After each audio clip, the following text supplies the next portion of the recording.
Boa noite, galera. Tá ótimo, que bom. Gente, boa noite.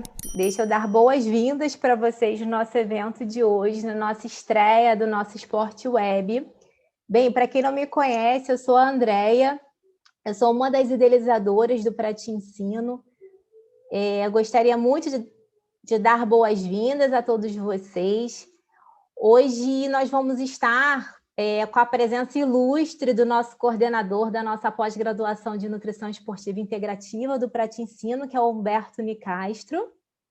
Esse projeto, gente, do Esporte Web, né, ele é um projeto que a gente traçou juntos, né, com a pós-graduação, com o objetivo assim, de trazer para vocês um pouco mais de conhecimento, um pouco mais de atualização nessa área do esporte, né? Porque hoje a gente tem muita assim confusão, não digo nem confusão, né? Mas as pessoas associam muito a nutrição esportiva com a parte estética, né? Só de emagrecimento. Às vezes as pessoas se intitulam, eu sou nutricionista esportiva, e na verdade a nutrição esportiva não é só a parte de emagrecimento, a gente acha que isso se perdeu um pouco ao longo do tempo, né? Então, nosso objetivo aqui é realmente trazer a nutrição esportiva, né? De trazer os valores integrativos que a gente tem com outros profissionais de saúde que atuam na área do esporte, não só com a nutrição,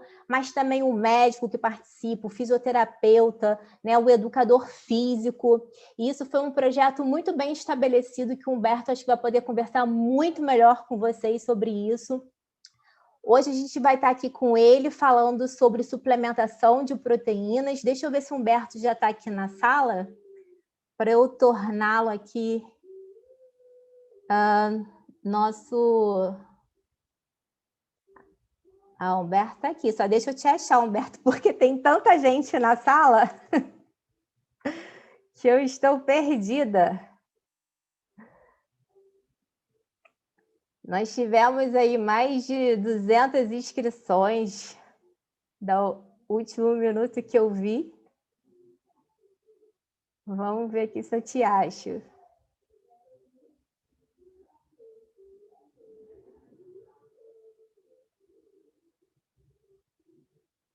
Humberto, cadê você que eu não estou achando? Achei. Tudo bom? Tudo bom, Humberto? Boa noite. Olha, para a nossa estreia de Esporte Web tivemos bastante inscritos, hein?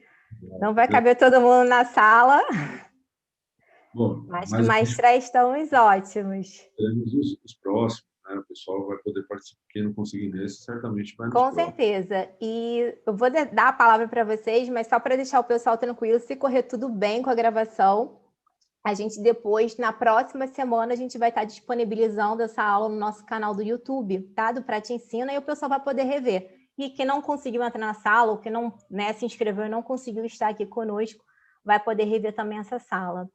Gente, aproveitem muito essa aula do Humberto.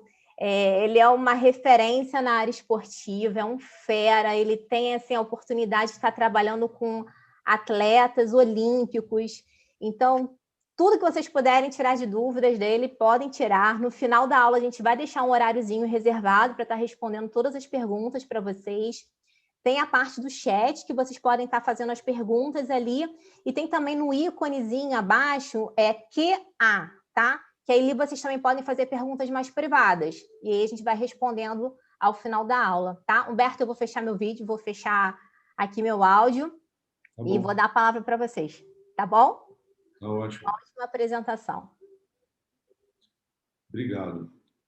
Pessoal, antes da gente começar, de eu compartilhar a tela, deixa eu só fazer as boas-vindas a vocês. Primeiramente, obrigado. A gente está com, estou vendo aqui, 69 participantes numa quinta-feira à noite. Poxa, muito legal. Muito obrigado a todos vocês que reservaram esse horário para estar aqui com a gente. Já adianto que isso vai acontecer toda quinta-feira. Essa é a primeira nesse mesmo horário, nesse mesmo formato e com temas variados dentro da nutrição esportiva. Eu estava ouvindo a Andréa no começo falando um pouquinho do objetivo e da justificativa do projeto. E é isso mesmo. Quando elas me convidaram para assumir a coordenação da pós-graduação, foi muito legal da parte delas me ouvir e ouvir a opinião de quem está inserido no meio do alto rendimento esportivo, que é isso que eu faço hoje. Eu estou aqui na Care Club, agora eu estava atendendo até agora, e saí de uma consulta agora com uma pessoa envolvida em alto rendimento. Então, a gente vai ter oportunidade ao longo desses seminários de trazer casos para vocês, trocar ideia, trocar informação, mas de uma forma mais aguda, né? São pílulas de informação que a gente vai trazer nos grupos de estudo para vocês terem a ideia do que vai ser abordado na pós-graduação, conhecer os professores, e ao longo das semanas a gente vai ficar totalmente acessível a vocês pela rede social, e-mail, vocês vão ter os contatos da gente para dúvidas, material, o que a gente puder interagir daqui para frente vai ser muito legal, tá? E principalmente, claro, durante a pós-graduação. Essa pós-graduação ela tem um nome diferente, é Nutrição Esportiva Integrativa. Por que integrativa? Porque quem trabalha no alto rendimento como eu entende que trabalhar com esporte não se trabalha sozinho. Quem trabalha sozinho não trabalha com esporte. Trabalha com saúde, estética, qualidade de vida. Trabalhar com esporte significa você trabalhar lado a lado com as outras áreas todos os dias. Eu estava atendendo agora um atleta de alto rendimento na sala junto com o médico do esporte. Isso é nutrição esportiva.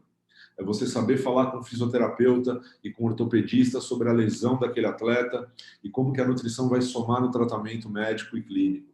É você falar com um treinador e não falar só de balanço calórico, mas falar de planilha de treino e falar também de periodização nutricional. Isso brilha o olho de quem trabalha com esporte. É isso que a gente vai fazer juntos na pós-graduação. E para começar a introduzir toda essa abordagem, hoje eu separei para vocês esse material aqui, tá? A gente vai falar sobre isso, a gente vai falar sobre proteína e exercício, de uma forma enxuta, claro, porque o tempo não permite que a gente se estenda muito, então eu vou procurar fazer aqui com vocês um update. O que é um update? A gente trazer o que tem de mais recente publicado e fazer um paralelo com a prática, tá? Como que isso se traduz na prática? Como é que eu pego uma informação que eu estou vendo publicada numa meta-análise, por exemplo, ou num estudo do Journal of Nutrition, e eu traduzo isso para dentro da dieta do meu paciente? Como que eu explico isso para ele? Como que eu mostro que aquilo que ele está fazendo é evidenciado, mas de uma forma legal, não de uma forma chata. Você não vai abrir um artigo numa consulta, mas você pode muito bem pegar um papel, desenhar, fazer um gráfico com ele, uma linha do tempo, mostrar que ele está inserido naquela linha do tempo, o que vai ser feito com ele. Isso se chama projeto. E toda vez que a gente trabalha com esporte, a pessoa que chega para a gente, ela não é um paciente, ela não é uma dieta, ela é um projeto. Ela é um projeto que a gente vai construir, a gente vai abraçar. Ela é um projeto que ela vai participar dele. E quando ela entende que tem um projeto sendo feito e ela é o projeto, e os executores do projeto são o médico, o nutricionista, o fisioterapeuta, ela vai fidelizar com você e ela vai ficar com você até o final desse projeto.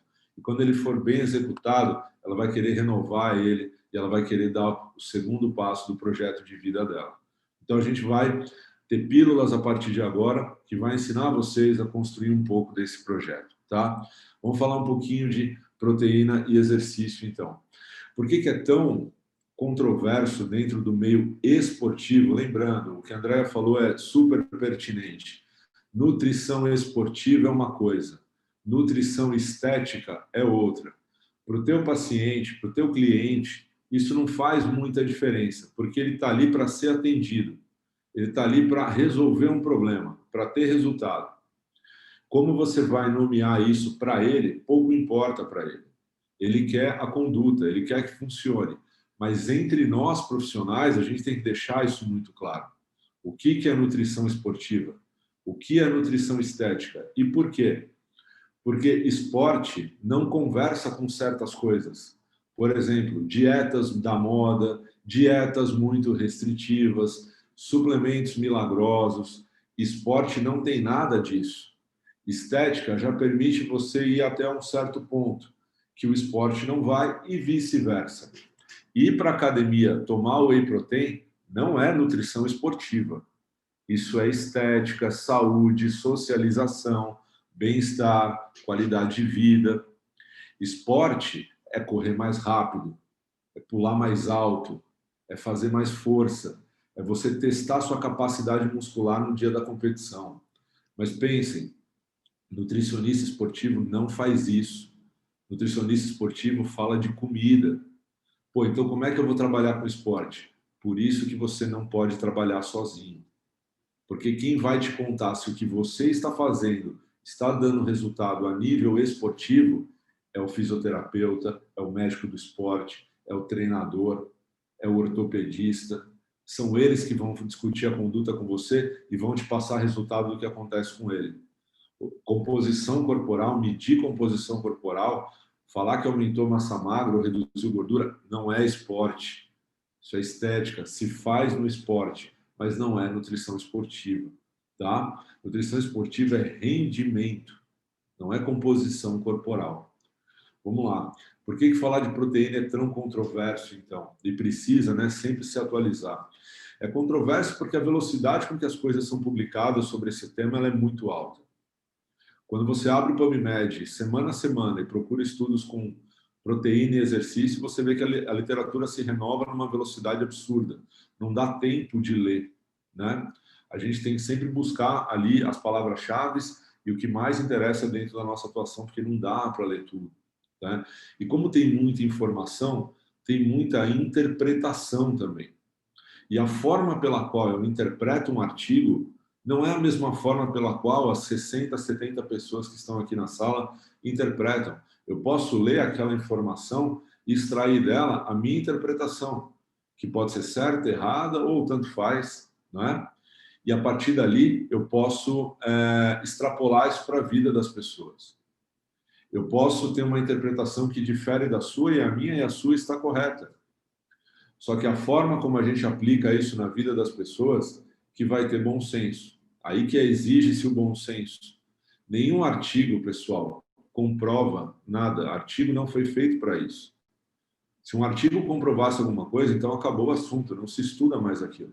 Está comprovado. Ponto final. Artigos respondem uma pergunta. Eu gostaria de saber se suplementar o whey protein em mulheres pós-menopausa que fazem treinamento de força aumenta a síntese proteica muscular. Ponto. Temos uma pergunta fechada com um suplemento num grupo populacional com um tipo de treinamento. Perfeito.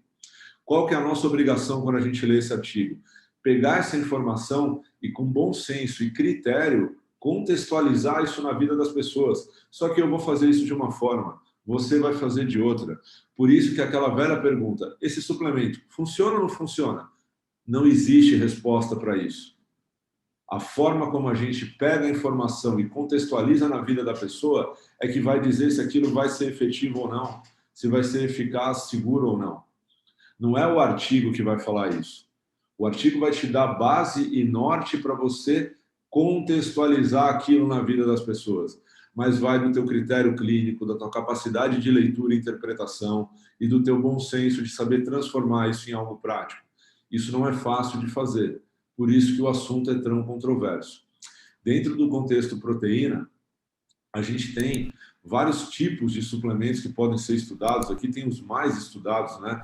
A gente tem a proteína hidrolisada do soro do leite, a proteína isolada, o popular whey, as formas de caseína. Agora a gente tem as proteínas de origem vegetal, né? Essas proteínas de origem vegetal, elas têm crescido muito em termos de combinação, aplicação, é o que a gente tem mais conhecido de novidade nos últimos tempos sobre tipo de proteína. E aqui a gente tem alguns exemplos, a gente vai entrar a fundo nisso já, mas olha só, se você pegar o estudo do Tang, publicado em 2009, que é uma referência isso daqui na área de proteína, ele fala que o whey protein é superior à caseína micelar quando a gente fala de síntese proteica muscular. Mas aí quando você pega outros estudos que comparam o whey protein não com a caseína micelar, mas com caseinato de cálcio, o resultado é similar. Então, a forma de ingestão proteica faz diferença. Só isso já gera uma certa controvérsia e faz com que a gente tenha que estudar, né? Se atualizar. A forma como a gente avalia a eficácia dessa proteína, do que a gente está falando? A gente está falando de síntese proteica, a gente está falando de degradação proteica, A gente está falando dos dois, portanto, de balanço proteico, mas a gente está falando de balanço proteico muscular ou corporal? A gente está falando de ganho funcional, de força, ou a gente está falando só de composição corporal? Então, essas métricas que a gente tem para avaliar a eficácia proteica também geram controvérsia e fazem a diferença. O tempo de avaliação após a ingestão, isso se aplica muito ao estudo agudo, né? Por exemplo, eu suplementei o whey protein em um grupo de pessoas e avaliei essas pessoas depois da suplementação. Sim, quanto tempo depois? 1 hora, 2 horas, 4 horas, 8 horas? Faz diferença? Muito, muito. Mas por que faz? Porque o nível de digestão e absorção é diferente, a taxa de aparição plasmática é diferente, o comportamento na aminoacidemia é diferente, ou seja, na concentração de aminoácidos sanguíneos, a cinética de cada aminoácido é diferente. Então, a forma como que o músculo responde a tudo isso é diferente. Então, a gente tem que ter senso crítico na hora de entender esses dados. Importantíssima essa última variável, né? A composição absoluta das doses. É correto eu comparar 25 gramas de whey protein com 25 gramas de caseína? Claro que não. 25 gramas de whey protein tem um aminograma diferente de 25 gramas de caseína. Eu estou comparando um Fusca com uma Ferrari. É claro que a Ferrari vai dar um resultado mais evidente e mais rápido. Então, a gente tem que considerar minimamente todos esses pontos que eu mostrei para vocês, tá? Tirando da frente uma confusão muito grande, isso eu acredito que seja o maior fator de conflito na área hoje, quando a gente fala de... O pessoal está falando que o volume está baixo. Dá um feedback aqui para mim, eu estou vendo no chat, se tiver, eu tento fazer alguma coisa aqui, tá? Mas procura aumentar o volume do computador, às vezes é isso, tá? Normal, beleza. Obrigado. Obrigado. Um monte de feedback, legal. Voltando, então uma confusão que a gente tem muito grande na interpretação de dados é a pessoa falar, não, olha só, o BCAA ele gera hipertrofia. Será? Aonde você leu isso? Me mostra. Vamos discutir juntos? Deixa eu olhar isso aí junto com você. Aí, quando eu vou pegar o resultado, não é hipertrofia, é síntese proteica. Síntese proteica não é hipertrofia, pessoal. Síntese proteica é uma coisa, hipertrofia é outra. Isso que vocês estão vendo aqui no slide é como se mede síntese proteica. A pessoa toma uma solução teste, algo que ela quer usar como teste, creatina, aminoácido essencial, whey protein, ela é canulada na veia e na artéria, você infunde um radioativo na veia dela, você recolhe na artéria e você vai extraindo um pedaço de músculo da perna dela, no caso, de tempos em tempos. Então você tem noção de quanto entrou do aminoácido, quanto saiu, quanto ficou dentro do músculo, e você está vendo, portanto, a incorporação de aminoácido ali dentro, ou seja, eu estou vendo o quanto de aminoácido está entrando dentro do músculo. Isso não é hipertrofia. Hipertrofia é aumento de tamanho. Isso daqui é entrada e saída de aminoácidos dentro do músculo. Síntese proteica muscular. Então, tem muito estudo com síntese proteica que o pessoal olha e fala como se fosse hipertrofia, ou a pessoa entende como se fosse hipertrofia. Síntese proteica é uma coisa, hipertrofia é outra. Síntese proteica a gente nem faz em consultório, em pesquisa é muito difícil de fazer. Você tem que jogar isso numa conta, olha como é simples, né? Difícil pra caramba. E aí a gente vai ver quanto de aminoácido que entrou no músculo. Como é que se mede síntese proteica? Assim, ó, porcentagem por hora. Quantos por cento de aminoácido entrou dentro do músculo naquele período que eu avaliei? Por exemplo, aqui a gente está vendo um estudo com síntese proteica, olha só a medida, ó, porcentagem por hora em repouso e pós-treino, pós-exercício de força, no caso, 3 fontes proteicas, whey, caseína e soja. Esse não é o melhor estudo para falar do que funciona melhor ou pior. Não é por isso que eu estou mostrando ele. É só para vocês entenderem como é enxergar dentro de um artigo o que é síntese proteica. É você ver quantos por cento de aminoácido entrou no músculo naquele horário. Hipertrofia muscular é aumento do tamanho. Imagina você assoprar uma bexiga. Ela encheu. Imagina você encher um músculo. Isso é hipertrofia muscular. A palavra hipertrofia significa aumento de tamanho. Muscular, pequeno músculo. Só que se a gente analisar a composição do tecido muscular, perdão, cliquei errado. Se a gente analisar a composição do tecido muscular, 60% a 80% do músculo é água. O músculo é uma caixa d'água. Se eu quero aumentar esse músculo de tamanho, o que eu preciso colocar ali dentro? Água. Só que a água entra ali dentro de boa vontade, sozinha? Claro que não. Quem carrega a água para dentro do músculo? Carboidrato, glicose, creatina fosfato e proteína e aminoácido? Não. O que proteína e aminoácido fazem basicamente? A estrutura contrátil do músculo. Claro que se eu quero aumentar meu músculo de tamanho, eu preciso ter uma estrutura contrátil forte que suporte esse aumento celular. Eu preciso construir mais proteína. Então, construir proteína é parte da hipertrofia.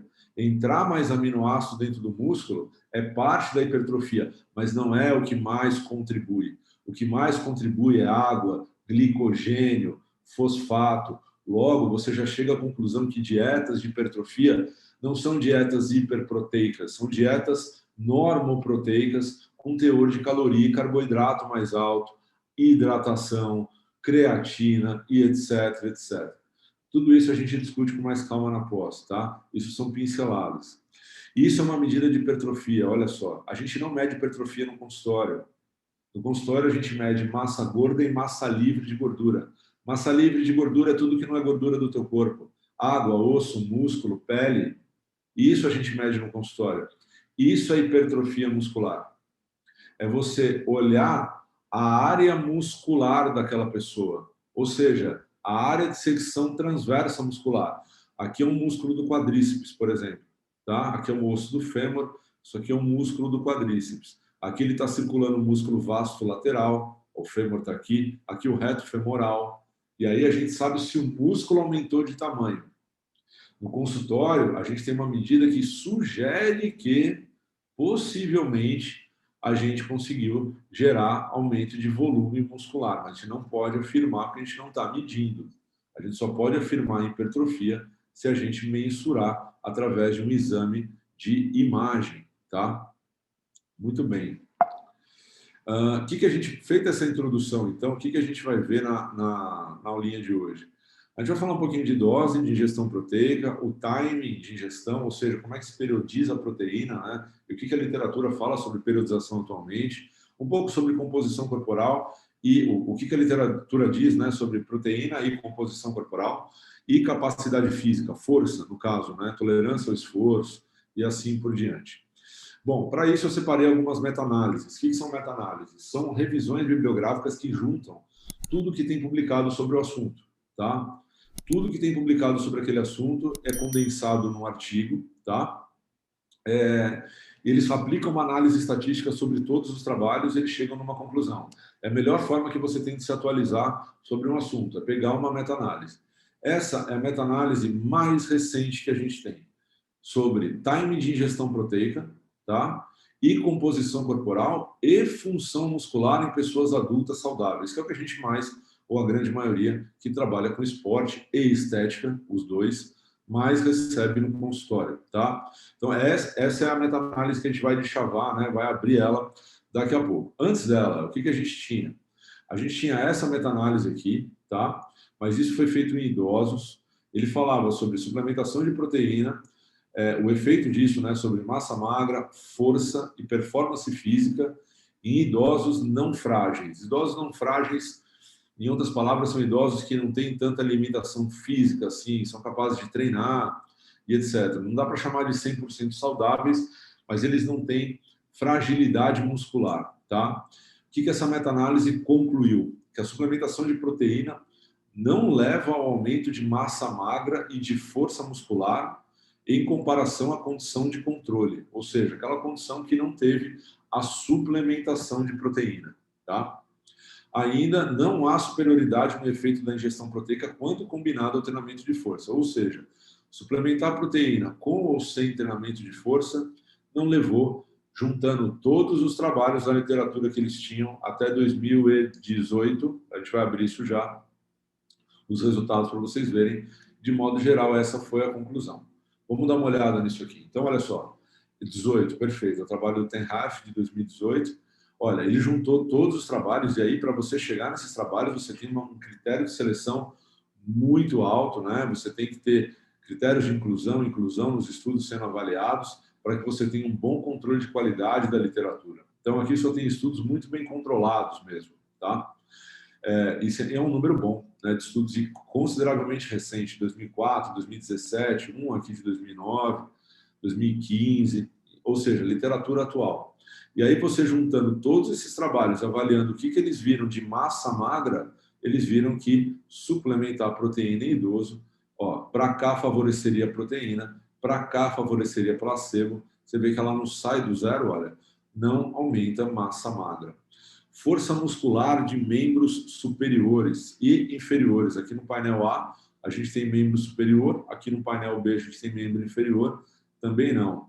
Proteína não gera aumento de força muscular em membro superior e inferior em idoso. Aqui a gente está vendo os testes de capacidade funcional. Então, são testes variados que os estudos aplicam. Pode ser, por exemplo, sentar e levantar, tolerância ao esforço, testes que refletem saúde e qualidade de vida de um idoso, porque é isso que ele precisa. E, principalmente, força, né? Para vocês terem ideia, força é um preditor de mortalidade na terceira idade. Quanto mais força um idoso tem, maior a expectativa de vida dele ou menor é a taxa de mortalidade. Então, você aumentar a força de um idoso, você gera um impacto direto nos custos de saúde pública, porque você aumenta a sobrevida dessa pessoa, que é o melhor resultado que você pode ter com qualquer indivíduo. Mas aqui, no caso, os testes de capacidade física mostraram que a proteína não tem relação direta sobre capacidade física e funcional, tá? A gente tem essa segunda meta-análise, antes daquela mais recente que eu mostrei, tá? Falando também sobre suplementação de proteína, tá? Associado ao treinamento de força e os ganhos que isso pode promover a nível de massa magra e força. Essa meta-análise fala que a suplementação de proteínas promove mudanças significativas na força e no volume muscular quando associado ao treinamento de força. Aqui a gente está falando de adultos, na anterior a gente estava falando de idosos. Qual que é a crítica que pode se aplicar àqueles trabalhos com idosos? O músculo idoso ele responde tão bem quanto o músculo de um jovem, mas ele precisa de mais tempo, tá?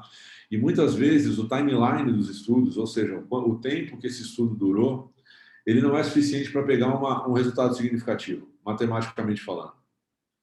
Então, você vai estudar um idoso por 3 meses, não é igual você estudar um adulto saudável por 3 meses. O idoso talvez você precisaria de 6, 9, 12 meses para que você consiga expor algum resultado. E isso é uma dificuldade. Então, a gente não descarta a possibilidade da suplementação de proteína ser efetiva no idoso, pelo contrário. Existe uma série de evidências que suportam isso também. Mas é que quando você entra numa meta-análise com certos critérios de inclusão, você acaba deixando alguns estudos de fora e selecionando outros. Então, não diria que não, mas eu diria que você precisa ter critério na hora de entender esses estudos, quanto tempo eles duraram, principalmente. É a principal limitação, tá? Nesse caso, a gente tem resultados positivos. Vamos ver? Olha só, a gente fala aqui, e aí entendendo um pouco do que é um resultado positivo. Vejam só, você falar que uma pessoa aumentou 0,3 quilos de massa magra, para matemática, é significativo. Olha só, ele diz que isso é significativo. Isso é estatística, é matemática. A matemática fala que 3 é maior que 1, que 10 é maior que 2. Tudo bem, mas a gente não cuida de números só. A gente cuida de pessoas. Falava isso há pouco numa consulta que a Natália aqui estava comigo. A pessoa não tem obrigação nenhuma de voltar na consulta e apresentar números melhores. A gente não cuida de número. Nós cuidamos de pessoas. Ela tem que se apresentar melhor como indivíduo na tua frente. E o que ela faz vai refletir nos números dela. Número é consequência. Se ela não se apresentar antes melhor como indivíduo, dificilmente ela vai ter números melhores. A mesma coisa vale para um atleta. O rendimento dele vai melhorar? Vai, a partir do momento que ele, como indivíduo atleta, se tornar melhor. E aí sim ele vai apresentar resultados numericamente melhores a nível de desempenho. Então, essa meta-análise ela fala que sim, que é significativo o aumento de massa livre de gordura. Aí você vai ver, tá, mas quanto que isso aumentou clinicamente? Não é significativamente, é clinicamente, o quanto que isso é relevante. E aí chegamos no resultado aqui de 0,3 quilos de massa magra. 0,3 quilos. Esses estudos duram em média 12 semanas. Quer dizer que leva 12 semanas para eu não ganhar nem meio quilo de massa magra? Pois é. O que é 1 quilo de massa muscular? Vamos ver já. Agora, quando a gente olha força, vejam só, aumento de 2,49 quilos na força máxima. Poxa, isso é bastante coisa.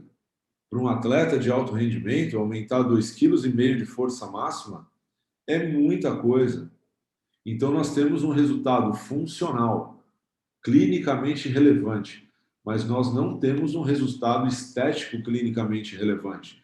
Ou seja, parece que proteína no contexto esportivo é um nutriente que conversa muito mais com rendimento esportivo, capacidade física e pouco com a estética em termos de ganho de volume muscular. Afinal, o músculo é composto por água, basicamente 60% a 80%. E se você for traduzir isso para a prática clínica, você vai ver que 1 quilo de massa muscular é pouca coisa, tá? Deixa eu passar rapidinho para vocês para mostrar isso. Aqui. Eu pedi para a Patrícia tirar, a Patrícia é a nossa assistente aqui da nutrição, eu pedi para ela tirar essa foto segurando essa peça de 1 quilo de músculo, para vocês terem ideia do que é 1 quilo de massa muscular. Isso é 1 quilo de massa muscular. Os estudos falam que em 12 semanas você aumenta 30% disso. 30% disso não é esteticamente relevante, nem metabolicamente relevante. Mas funcionalmente é.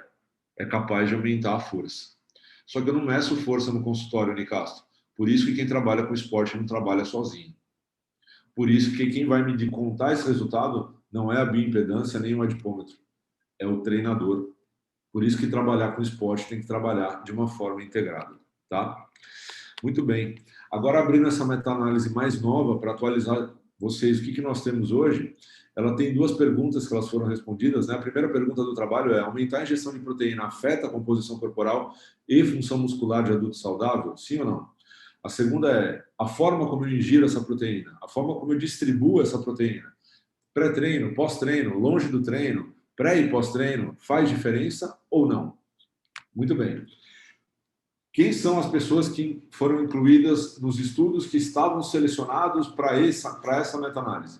Voltando, isso aqui é uma reunião de trabalhos, tá? É uma reunião de evidências. E essas evidências tinham que atender critérios de inclusão. Basicamente, os principais. Adultos free living são adultos que vivem livremente, tá? Que não tem nenhuma restrição de movimento ou física, não tem nenhum tipo de doença, não são idosos, nem tem nenhum tipo de fragilidade, somente estudos randomizados com 2 semanas mínimas de duração. Pode incluir restrição energética ou não, tanto faz. Pode incluir exercício ou não também, tá? E tem que ter uma comparação para os que têm o objetivo de estudar o timing, né? Tem que ter pelo menos 2 tempos de ingestão proteica, pré versus pós, pós versus nada, pré versus 8 horas depois do exercício, tá? Tem que ter os desfechos de composição corporal, de força, síntese proteica muscular. Quem foi excluído, qualquer coisa fora desses critérios que eu falei, né? Pessoas que estão acamadas, imobilizadas, idosos, pessoas que fazem algum tipo de medicação, pessoas que seguem dietas hipoproteicas, isso é muito importante. A base de tudo é a dieta, né? Ou seja, ao menos de 1 grama por quilo de peso. Enfim, que não fizeram métodos de avaliação de composição corporal ou de função muscular que atendiam os critérios. Nós temos aqui um grupo de evidências muito bem controlado e selecionado. Veja só, a primeira coisa, ele passa por cada um dos desfechos, ele fala qual que é o nível de evidência, esse trabalho de 2020, qual que é o nível de evidência que a literatura tem hoje acerca de cada um desses pontos sobre a proteína, ou seja, o quanto que a proteína contribui para a massa magra em adultos. Qual que é o nível de evidência isso?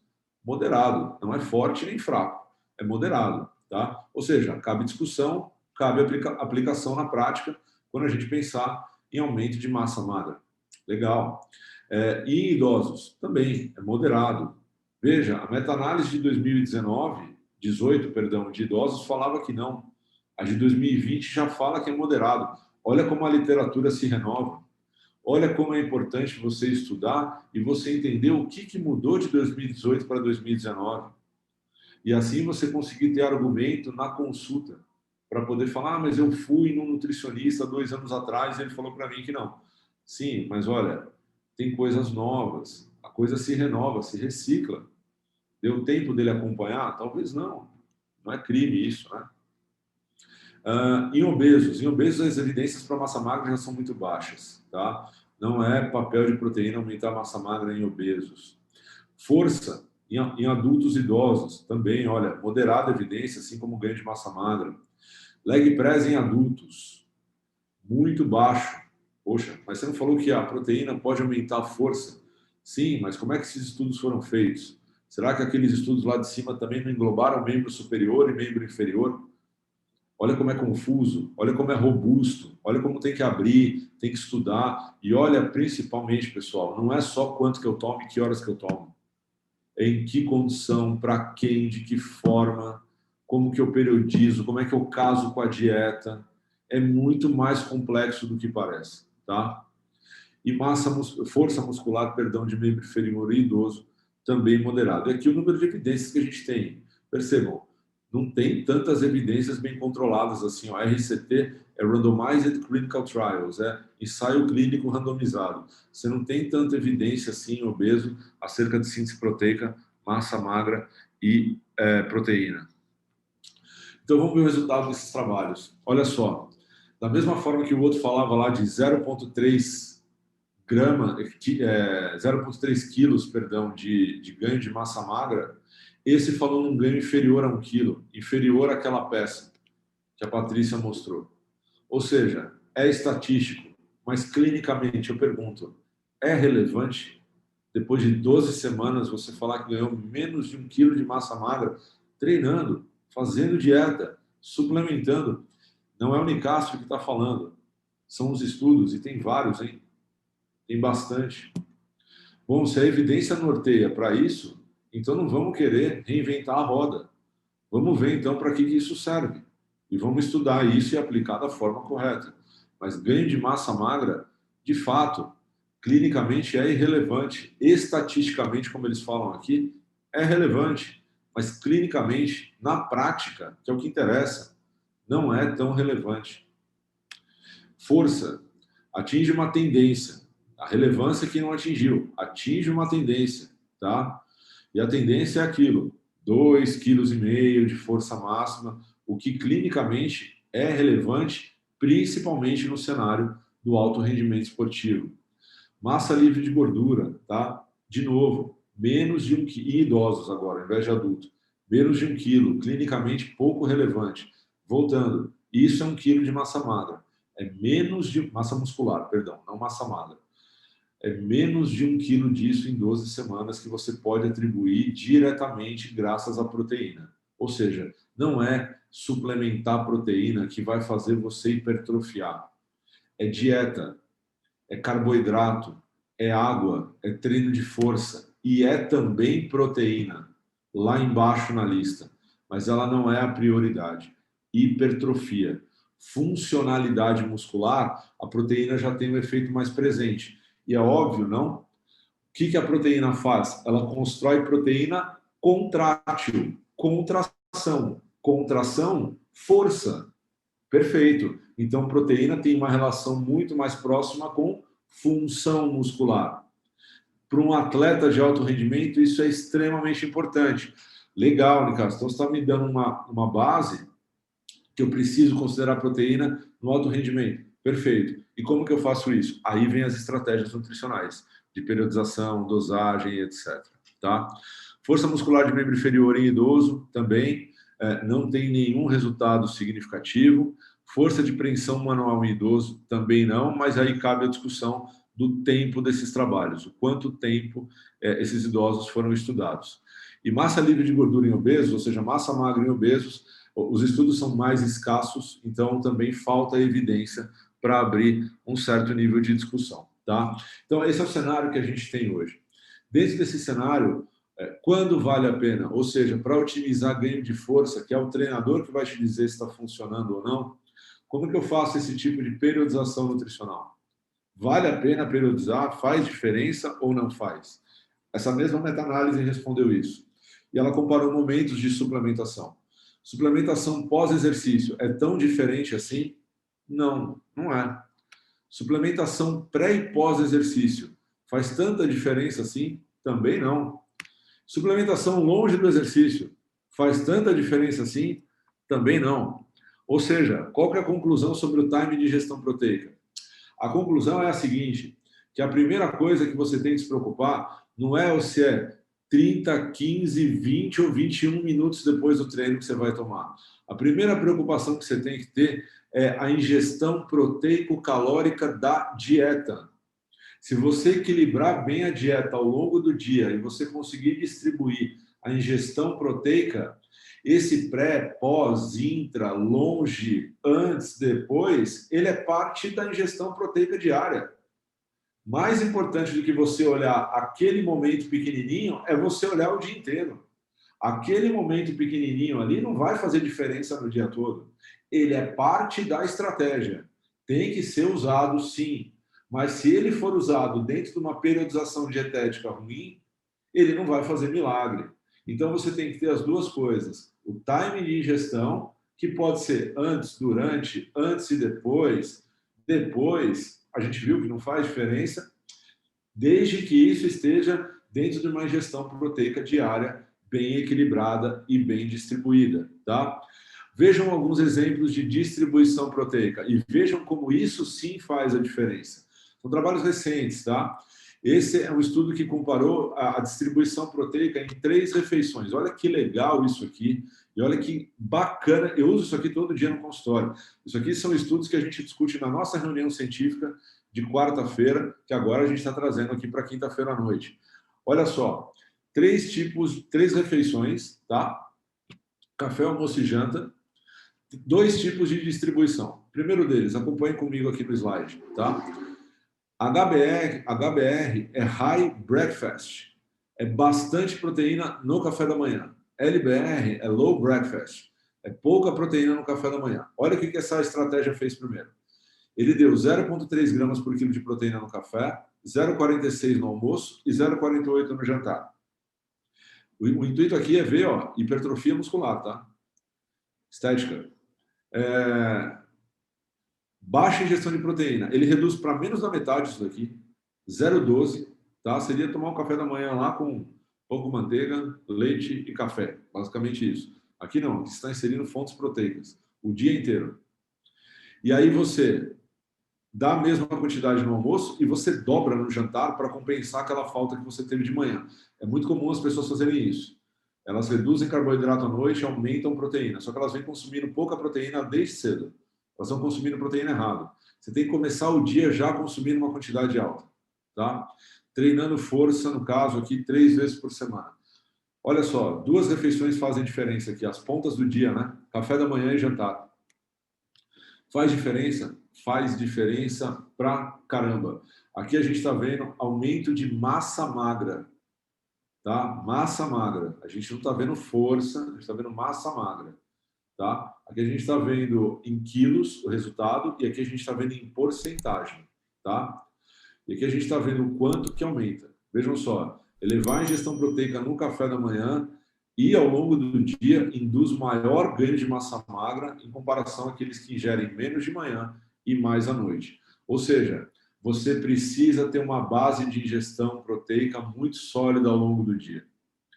Se você aplicasse essa dieta do box verde aqui e ficasse se preocupando com pré-treino, pós-treino, etc., você estaria com uma base ruim. Como é que você vai construir um protocolo de suplementação em cima de uma base ruim? Primeiro você precisa ter uma base boa e quem cria isso é a dieta.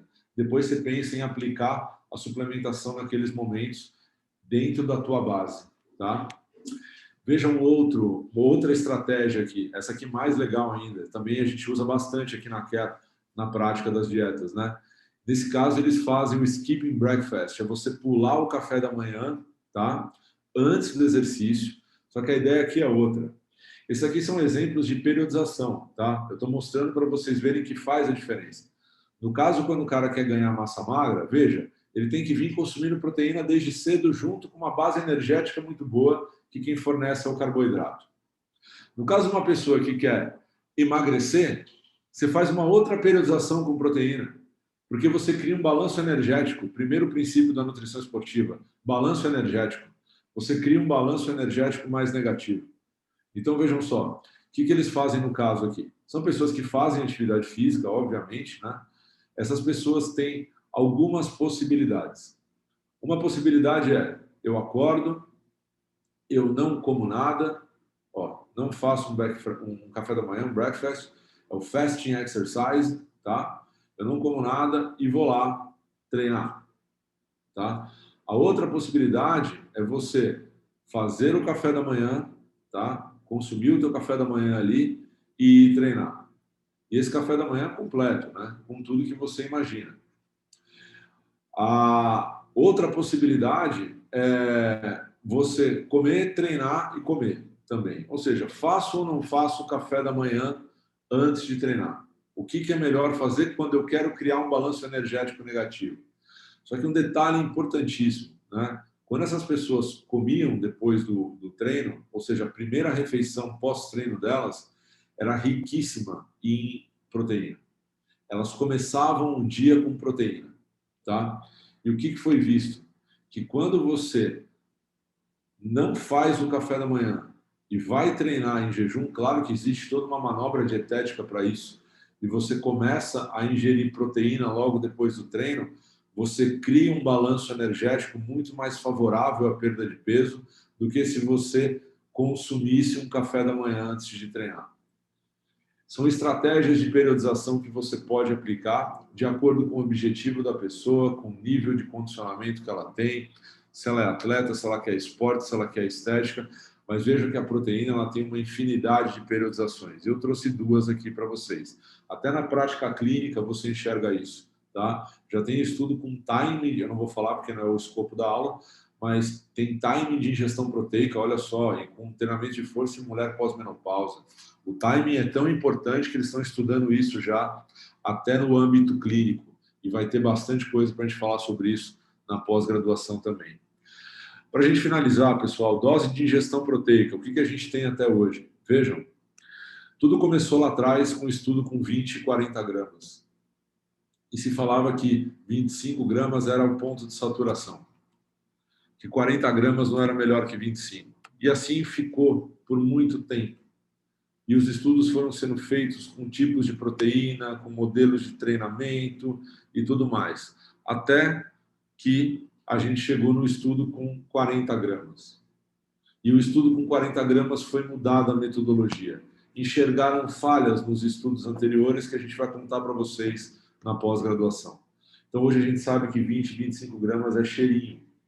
40 gramas hoje é o que a nutrição esportiva hoje, a partir de evidência, preconiza. E aí, por último, surgiu o estudo com 70 gramas de proteína. E a gente sabe que 70 gramas de proteína hoje é melhor que 40. Mas como assim? A gente absorve, a pergunta que eu mais escuto, quando você almoça, você absorve muito mais que 70 gramas de proteína. Você absorve 40 gramas de proteína, mais não sei quanto de glicose, mais não sei quanto de ácido graxo. Então fica tranquilo, que você absorve sim. Você absorve mais do que isso numa refeição. Então com suplemento você consegue absorver. Só que se você olhar só para a síntese proteica, você vai ver que 70 é diferente de 40. E quando você olha para o balanço proteico corporal, olha como os estudos evoluem, olha como as metodologias mudam.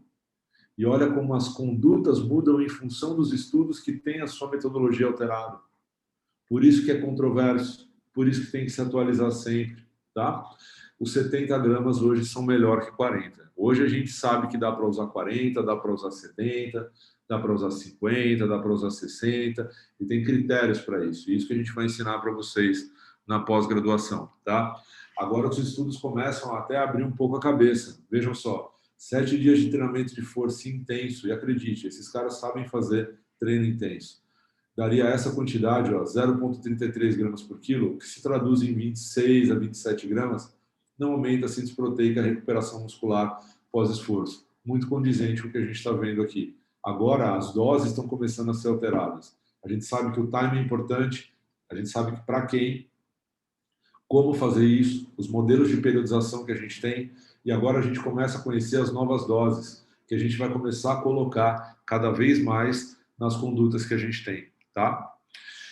Toda vez que a gente atende alguém aqui na Care, a gente se preocupa com alguns pontos. E os pontos principais eu trouxe aqui para você, né? Antes de eu pensar em qualquer modelo de periodização, antes de eu pensar em qualquer dosagem. Quanto tempo esse cara treina sem parar? Isso é uma coisa que eu me pergunto. Segundo, quem prescreve e acompanha o treino? Como que ele divide o treino e por quê? É importante isso? Claro. Você acha que a dieta no dia que você treina membro inferior é igual a dieta no dia que você treina membro superior? Você acha que um músculo do tamanho do quadríceps gasta a mesma demanda de energia que um músculo do tamanho do bíceps? Claro que não. Como é que é a divisão desse treino? Como que são as variáveis desse treino? Intensidade, volume e por quê? Por que foi periodizado dessa forma? E qual que é o próximo passo? O que eu vou ter que fazer na próxima virada de dieta? Como que ele evoluiu nos últimos meses e semanas? Como é que está sendo o ganho de força dele? Como é que está sendo a consciência corporal dele nos treinos? Exames, composição corporal e a aderência da dieta, consciência alimentar dele. Essas perguntas em vermelho não é o nutricionista que responde. É o treinador, é o fisiologista, é o médico do esporte, é o ortopedista, é o fisioterapeuta. 50% do acompanhamento esportivo não acontece dentro do consultório do nutricionista. 50% do acompanhamento esportivo acontece fora do consultório do nutricionista. E aí, o que a gente faz, então, com isso tudo? Deixa eu passar... Daqui a pouco eu volto aqui. A gente faz isso. A gente senta com uma equipe multidisciplinar e discute. E trabalha. E a gente ensina os outros a fazer isso. Porque conhecimento bom é conhecimento compartilhado. Não adianta nada eu construir algo aqui com a minha equipe, com os meus, e não mostrar isso para ninguém. Eu não posso esconder o jogo. Tudo isso que vocês estão vendo são reuniões clínicas que a gente faz semanalmente, multidisciplinares, para discutir conduta e estratégia, a ponto da gente ser convidado já para conduzir um dos maiores congressos, ou maior, na minha opinião, congresso de nutrição esportiva do Brasil. A gente foi lá passar a nossa experiência clínica e prática, tá?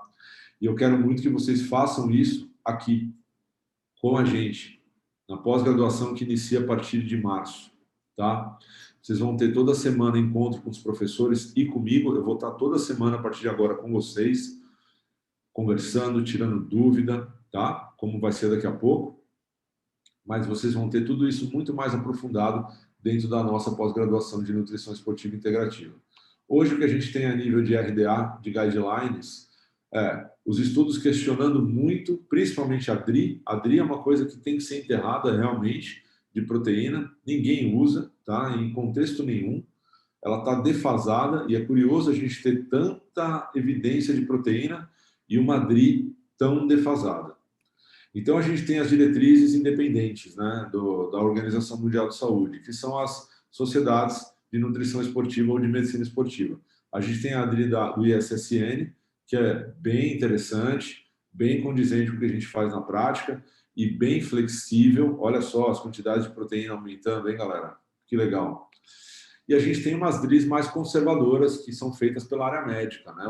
O American College of Sports Medicine é um colégio de medicina esportiva, ou seja, é mais conservador. Então, ele é parecido em alguns pontos com o ISSN, mas menos flexíveis em outros, tá?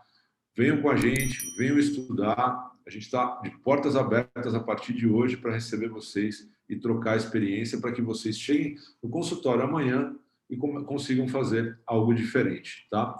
Esse aqui é meu contato, tá? Meu Instagram. Algumas pessoas já acompanham o trabalho. Eu tenho um grupo de estudos também, mas não assim como a gente vai ter ao vivo. É onde eu fico mais colocando artigo que eu estou lendo, tá? Eu fico compartilhando ali com vocês. É um grupo do Telegram. O link está lá na biografia do meu perfil do Instagram.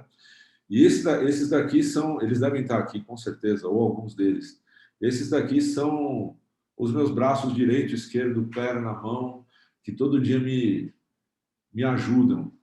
Eu faço tudo que eu faço hoje graças a eles. Eu estou aqui conseguindo falar tudo isso, esse monte de conhecimento hoje, graças a eles, porque sozinho é muito mais difícil, né?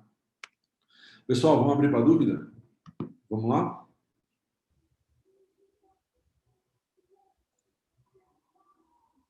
Andréia, Humberto, o que oi, eu tô faço? aqui. Vamos lá. Aula maravilhosa. Olha, só vou pedir para você me colocar aqui como nos participantes, você clicar, tem aqui Tá, painelist, que só tô eu e você. Você me colocar de novo aqui como host. tá, perfeito. Deixa eu te achar, então. Não, aqui ó, no. Só tem nós dois aqui. Painelist, tá vendo? Tem os Ah, alunos do lado.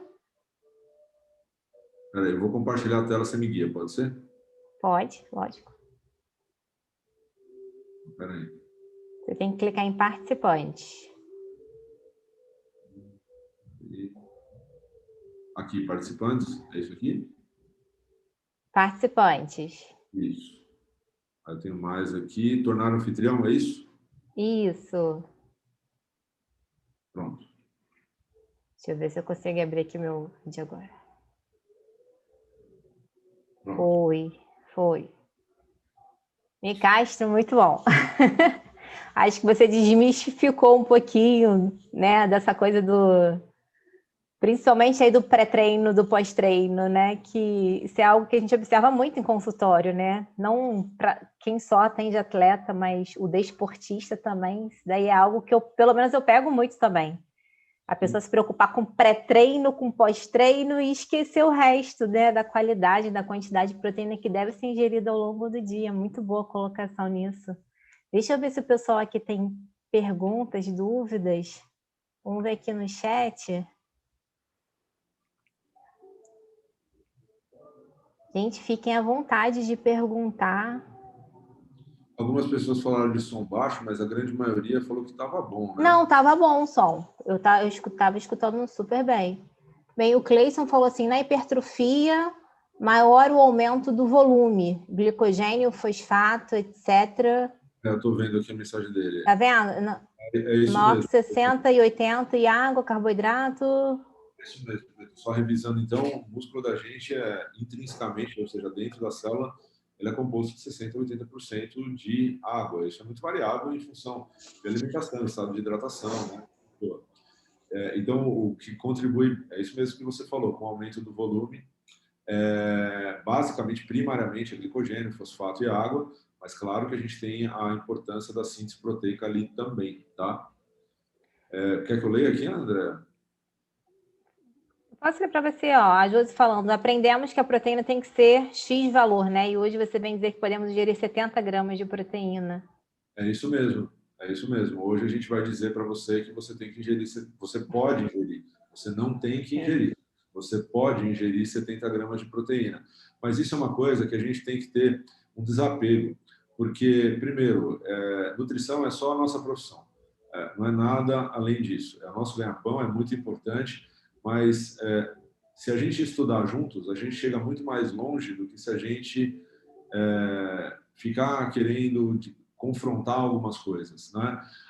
É mais fácil a gente aceitar que a literatura muda, e ela muda mesmo, e isso é constante, e a gente tem que acompanhar, e a gente vai se adequando em função disso. Só que é muito difícil, né? Você ler tudo. Então, por isso que você está dentro de um grupo de estudos, você está dentro de uma pós-graduação, você está dentro de um grupo de pessoas ali que te ajudam a se atualizar, é muito melhor.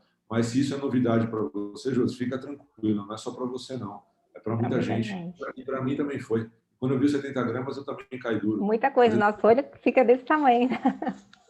Mas quando a gente viu os 25 gramas, a gente também ficou assustado. Quando a gente viu os 40 gramas, a gente também ficou assustado. E agora a gente está acontecendo a mesma coisa. Daqui a pouco a gente se acostuma com ele. Daqui a pouco vem 100 gramas, né? Sabe? Ó, a Júlia falando parabéns, a Ju falando também, elogiando a aula, que foi muito boa, a Deise fazendo uma pergunta. Como você faz parte para ajustar a quantidade de proteína para cada atleta?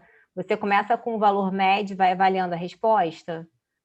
Eu começo primeiro pelo recordatório alimentar. Eu acredito que quando você mexe na alimentação de alguém, você está mexendo na vida da pessoa.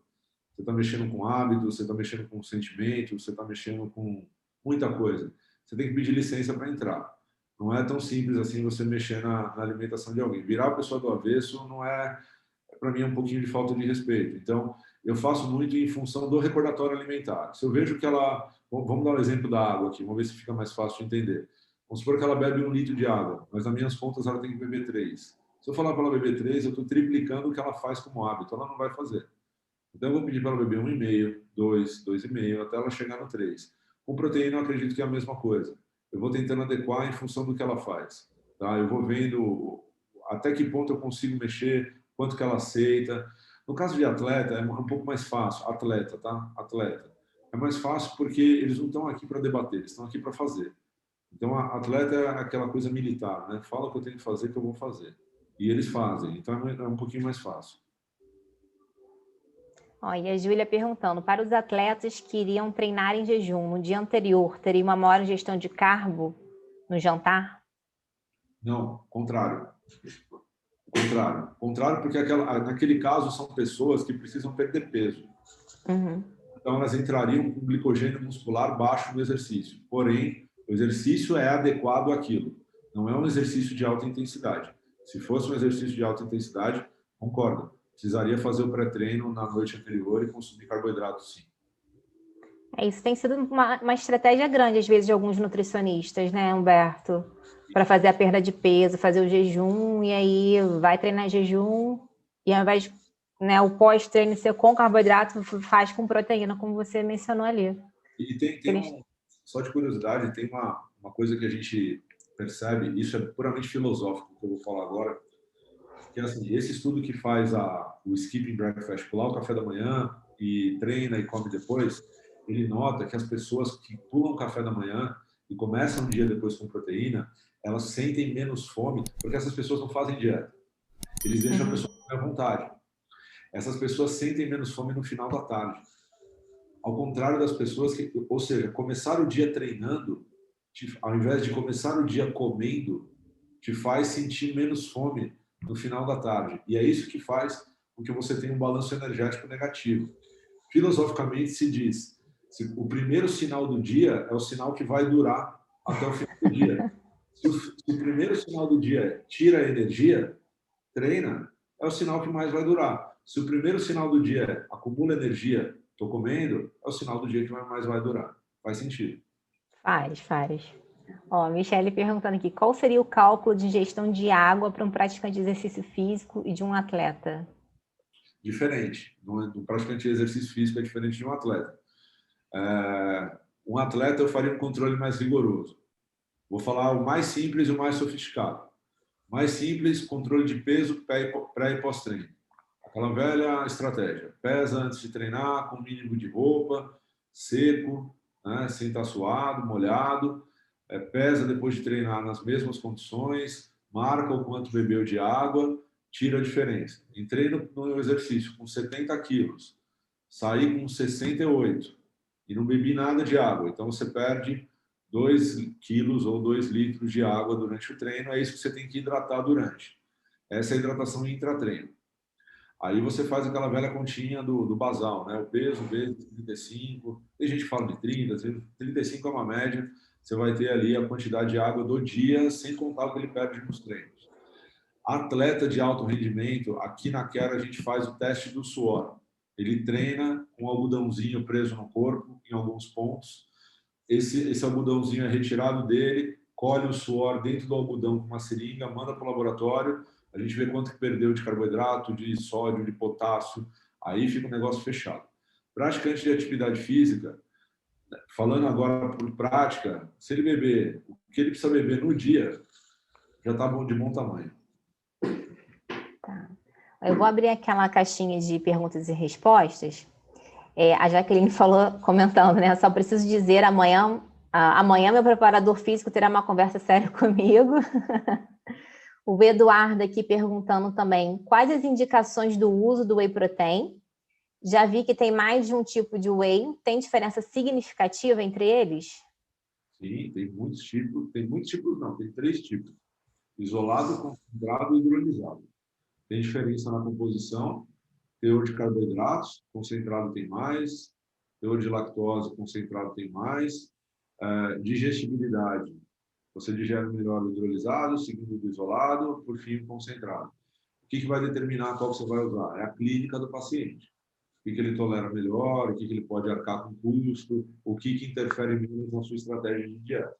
Tá? Aplicações? São várias, né? Basicamente, no esporte é recuperação muscular, aminoácido, de modo geral, é recuperação muscular. A gente pode ter na estética a função do emagrecimento, as dietas hiperproteicas são bem conceituadas para emagrecimento. Na prática clínica, eu não vou entrar porque não é o nosso tema aqui da aula. Tem uma pós de clínica só para isso. E a Gabriele perguntando, eu fiquei em dúvida em relação aos 70 gramas de proteína. Como calcular para o paciente? Primeiro você tem que calcular a dieta. É a primeira coisa. Em cima da dieta e da tua distribuir, você não precisa usar os 70 gramas. Não é isso que a gente está dizendo aqui. A gente está dizendo que as recomendações de proteínas estão muito subestimadas. Estão muito subestimadas. A gente acha que 20 é suficiente, achou que 40 era suficiente. Hoje a gente vê que 70 é possível, não é que é necessário. Você não vai dar 70 para todo mundo que você for atender a partir de amanhã. Você não vai fazer isso. Tá? Você vai conversar, tirar dúvida. Primeiro, você vai ler o artigo para ver em quem foi que eles estudaram os 70 gramas. O que eles fizeram? Por que 70 gramas? Primeira coisa, ler o trabalho. Tá? Segunda, aí você vai pegar isso e tentar extrapolar na vida das pessoas que você acha que vale a pena. Agora, os 70 gramas, a gente vai ver uma mudança grande na literatura esse ano. O ano passado era para ter visto, mas acho que a pandemia atrapalhou. Agora, tudo que a gente conheceu com 20 gramas e com 40 gramas, a gente vai conhecer com 70. O que é melhor? 30 antes, 30 depois? Durante? Tudo depois? Não sei. Agora a gente vai começar a descobrir. Via das dúvidas? Não usa. Tá? Se tem dúvidas, não utiliza. Usa o que você conhece, o que você sabe, o que você tem segurança. E acompanha a literatura. Estuda. Vai acompanhando, vai vendo o que está saindo. Vem para pós com a gente, que a gente vai falar disso lá com certeza. Mas na dúvida não usa. Mas leia o artigo, é importante você ler. E tem a individualidade do paciente também, né? Sempre. Que é aquilo que você fala, né? Porque está recomendado que é o necessário para ele, né? Isso é bem individual. A Flora, ela fala um negócio aqui que é muito legal. Ela fala assim para os pacientes. Todo mundo a gente tem uns copinhos dentro do nosso corpo para cada alimento. Às vezes o seu copinho vai encher com 20 gramas, o meu vai encher com 70. Então, isso é individualidade. Quanto que enche o copinho de cada pessoa? Com certeza. A Renata perguntando, então a questão do timing de proteína de manhã e ao longo do dia é relevante? Porque antes eu acreditava que era mais importante a questão do total de proteína ingerido no dia. Mas seria interessante, então, consumir mais proteína de manhã do que à noite? Os dois são importantes. Você está certíssima. O total do dia é muito importante. Mas o que você faz com o total? Você aplica alguma estratégia.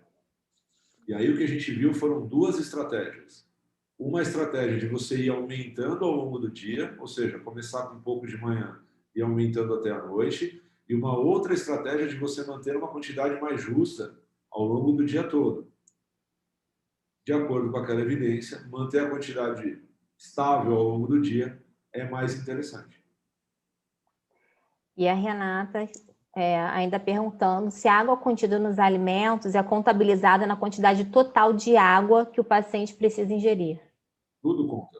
O café que você bebe, tudo conta. O chá que você toma, tudo conta com o consumo de água. Claro que sim.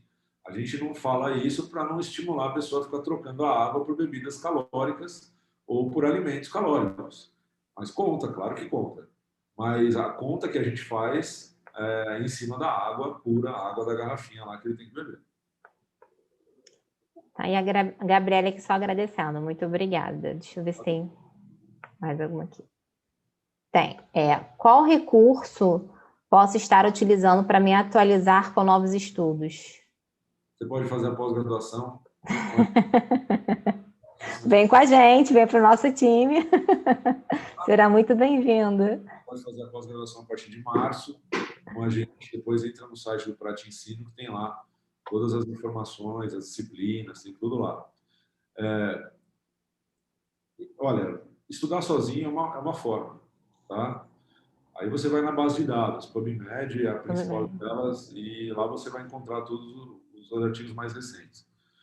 Mas, se você puder fazer parte de algum grupo e fazer isso coletivamente, é muito mais legal. Porque quando você lê um artigo, é legal quando você divide com alguém. Você fala, olha, pessoal, sabe o que eu li? Às vezes tem a nossa reunião aqui de quarta-feira, eu falo, deixa eu apresentar aqui, porque eu li um negócio legal. Aí eu vou todo empolgado lá apresentar, quando volta eu tomo um monte de porrada. Não, mas isso aí não, isso aí não é nada disso, tal. Aí vem todo mundo apedrejando, é brincadeira. Mas acontece de o pessoal discordar. E eu falo, pô, não tinha pensado nisso. Então, quando você faz isso coletivamente, é muito mais legal. Hoje, tem bastante gente aí que divide conhecimento, né? Tem muita gente boa. A pós da gente vai ser legal, vai ser diferenciada. Eu mostrei no meu Instagram o link do grupo de estudos também. Mas procura acompanhar autores que estudam aquilo, revistas que publicam aquele assunto. Vai atrás dos autores, né? Eles sempre vão estar na frente. Deixa eu abrir aqui no chat, Humberto, para ver se tem mais alguma coisa. Mas acho que não. Nem aqui nas perguntas. Gente, alguém mais alguma pergunta? Pode perguntar. O pessoal está só elogiando. Renata falando obrigada, meia aula. Érica, nossa aula com o Unicast é sempre maravilhosa. Muita atualização e conhecimento. Gratidão. Obrigado. Com certeza. Você que está com a gente, pô. Isso aqui é muito legal. Isso aqui é muito bacana. Isso aqui é o que eu mais gosto de fazer. Humberto, eu acho que é isso. Acho que o pessoal não tem mais dúvidas, não tem mais perguntas. Te agradeço muito por estar aqui com a gente hoje, estreando o nosso Esporte Web. Né, que como o Nicastro falou, gente, ela vai ser semanal, então ele vai estar trazendo o nosso corpo docente aí da pós-graduação para estar batendo um papo aí com vocês, sempre às quintas-feiras, às 20 horas. Então fiquem de olho aí na nossa programação. Isso, então toda quinta-feira às 8 horas. Vai ter que se inscrever para os próximos, né, André? Sim, sim. Toda semana a gente vai liberar um link para estar fazendo isso. Ah, eu já vou divulgar aqui qual é o próximo para vocês. Pode? Pode, lógico. Amanhã já está saindo o link de inscrição na nossa rede social. Ah, o próximo vai ser com a Marcela Worstmann. A Marcela é uma das meus braços direitos aqui comigo da Care, minha amiga, minha companheira de dia a dia aqui. A Marcela vai falar sobre veganismo, plant-based, né? Plant-based e rendimento esportivo. A Marcela, ela é vegana, ela é ultramaratonista, sabe muito, ela é docente da pós também, docente da pós de VEG. De VEG também. Também. Então, vocês têm muita coisa legal para aprender com a Marcela. Ela estava falando comigo hoje de manhã sobre o conteúdo e eu achei legal. Ela vai dar uma abordagem bem diferente, ela vai trazer caso clínico, vai ser bem legal de aula da Marcela. E, gente, ó, se correr tudo bem com a gravação, tá? Na próxima semana ela vai estar disponível no nosso canal do YouTube para vocês poderem rever, tá bom? Então, inscrevam-se lá no canal do YouTube do Prati Ensino, que aí vocês vão ficar por dentro de tudo, tá? Agradeço muito vocês terem ficado até aqui o final com a gente, nessa quinta-feira de noite, e fiquem ligados na nossa programação. Humberto, obrigada aí. Excelente aula, hein? Até mais, obrigado. Tchau, gente. Uma boa noite para vocês.